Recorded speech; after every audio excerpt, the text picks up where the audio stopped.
Mon cancer du sein, je pense qu'il a commencé, j'avais 28 ans, mais il a fallu beaucoup de mois, 8 mois exactement, pour qu'on me le prenne un peu au sérieux et qu'on me le détecte et qu'on officialise.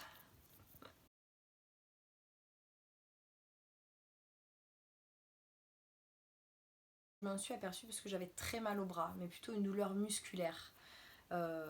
Et on n'a rien trouvé. Donc c'est mon petit médecin de village qui, lui, ça a commencé à soupçonner un cancer du sein.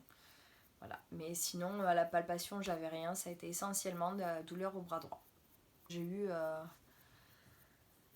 on m'a fait des radios, des mammos, des échos. Il y avait une boule, mais sans forcément être cancéreuse.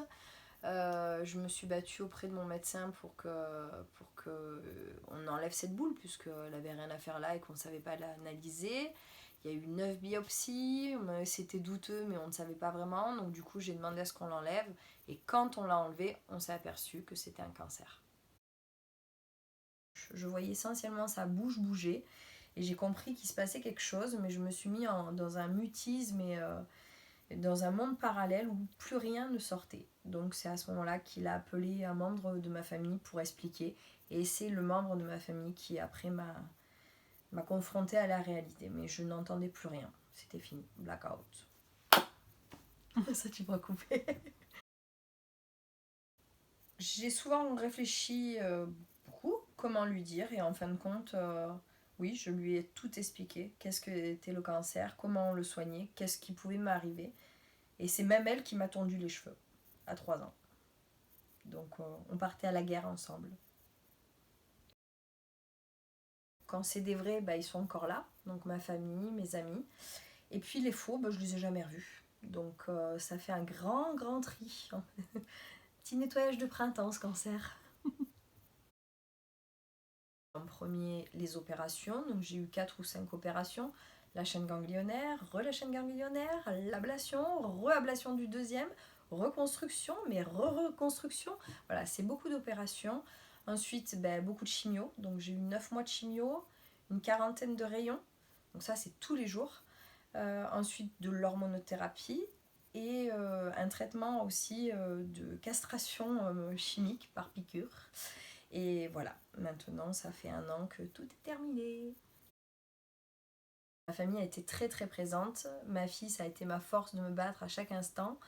Et même quand j'avais pas envie, elle avait quand même envie de jouer. Donc c'était quand même une enfant, donc je me suis raccrochée.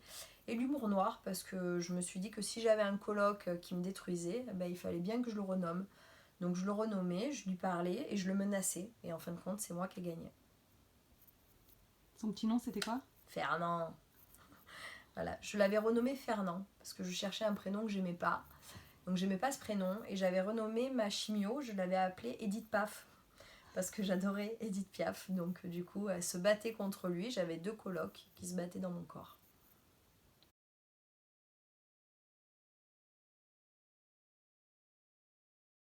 J'étais célibataire à l'époque, j'ai eu aucun problème, voire j'en ai beaucoup chopé.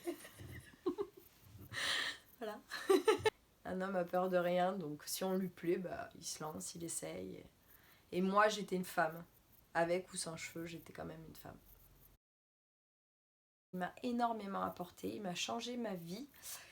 Il a été très dur, oui c'est vrai, mais sans lui, il y a plein de choses qui ne se seraient jamais passées ou je n'aurais jamais vécu. Et je conseille simplement aux autres filles de ne pas pleurer sur leur sort, mais de trouver une solution. Comment s'en sortir, comment ressortir plus forte et surtout comment garder le moral. Le moral et se dire que rien n'arrive au hasard. C'est arrivé, mais si c'est arrivé, c'est pas pour rien. Et en fin de compte, je le remercie. Je remercie ce cancer et je remercie cette période de ma vie. Et maintenant, il m'avait dit que je pouvais plus avoir d'enfant. Et il est là. Et je vais bientôt accoucher pour Noël, le 25 décembre. J'ai un petit miracle qui a poussé en moi, malgré la ménopause et malgré tous ces traitements où on me disait que je ne pourrais pas en avoir. Voilà, il est là. Un gros bébé. merci Alvin. De rien.